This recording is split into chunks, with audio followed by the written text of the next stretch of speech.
Hello, good morning guys. Ito nga pala yung trabaho ng isang mahirap na patuloy na naghihirap para sa ating bayan.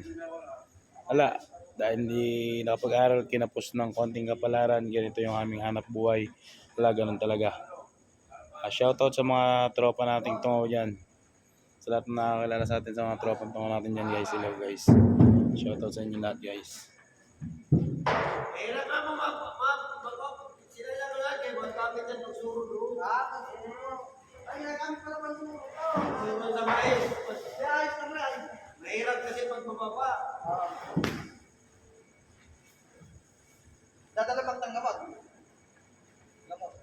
Kapag guys.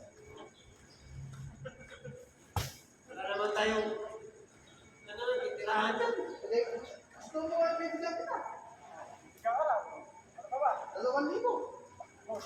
So guys, soyat mais lang to guys. 50 kilos lang to guys.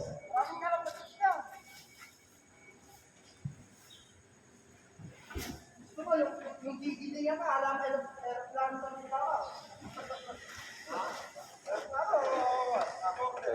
Bababa kami rito sa Barangay Balite, San Miguel, Bulacan.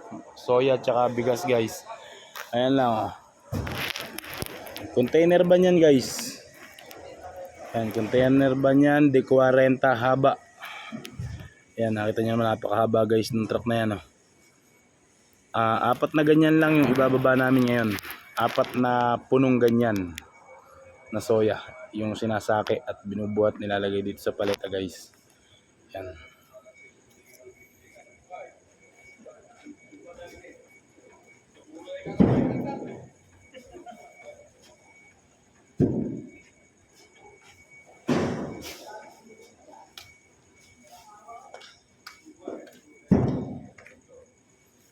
Thank you guys. Mag-e-end na ako guys. Shoutout sa inyo lahat guys.